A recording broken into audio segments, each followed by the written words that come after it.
When the M in Mars is inverted, what we have are wars.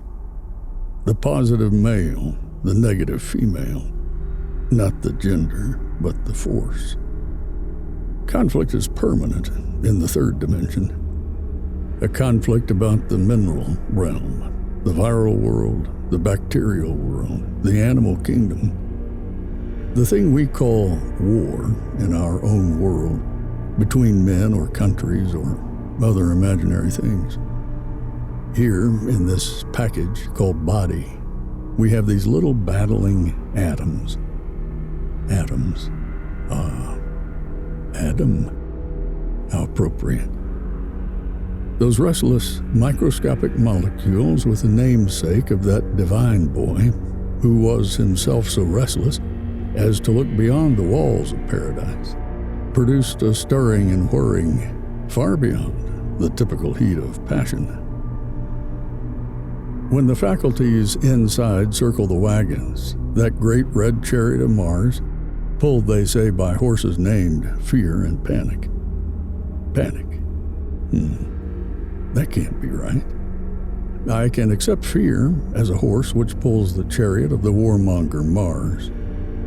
But I am suspicious of this panic business, as it is the case, ladies and gentlemen, that yours truly, albeit in a life long ago, was very well acquainted with Pan. Yes, it's true.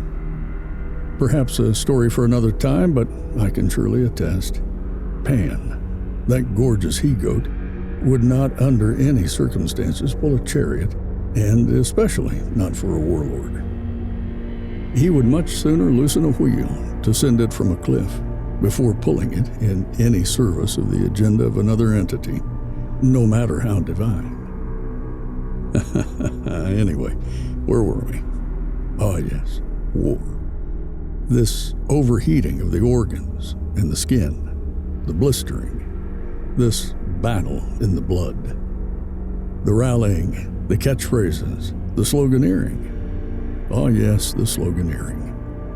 Slogan, of course, meaning the battle cry of the dead. Take note, dear listener, that in any occasion when the sloganeering begins, well, you have already lost. But it is necessary, isn't it, for the mongers to possess an army. Indeed, animals engage in conflicts without a thought. We call that instinct. But man's instinct, well, they call that reason, don't they? So a thinking man must be tricked, possessed, propagandized. Yes, sloganeered into warring. That is an ironic fact, as we all agree each each atom is at war within the body, be it attrition or entropy or reproduction or simple evolution or division.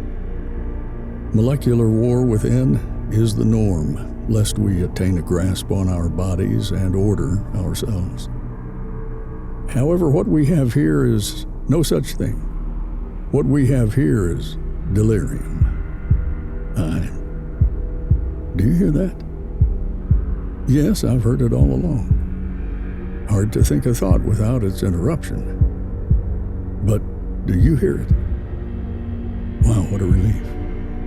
I've suspected it a pounding migraine, an internal phantom parade. Of course, with all this talk of war, one can't help but imagine the drums and trumpets sounding. But if you hear it too, then it is there. So he is not so sick as we imagined, and neither have we ourselves gone mad. Well, we have that to cling to. It sounds as if it's outside, or down, or, well, that's no concern of ours. He appears to be quite able to handle himself. So, back to the poem, then. About an unimportant land in an unimportant place where they grow mediocre fruits of mediocre taste.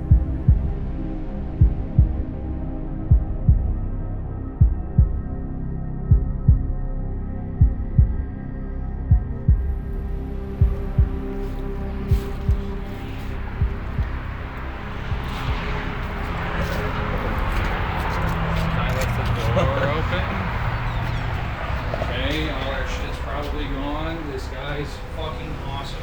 And he's not even here. Fucking guy gets us the shittiest fucking hotel he can find. Fucking leaves the door open. And all this shit's fucking gone. Dude? I'm gonna call the front desk and see if they have any footage. We can fucking make sure no one came in here. Fucking phone's not even plugged in, dude. What?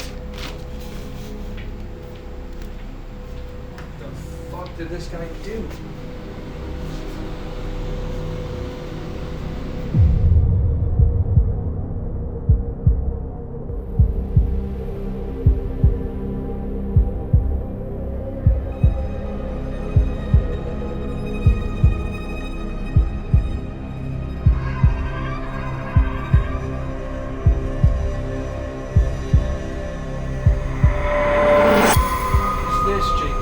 I didn't do this. Well, who the fuck did? I didn't even see when we walked in, dude. Fucking light, man. It goes all the way outside.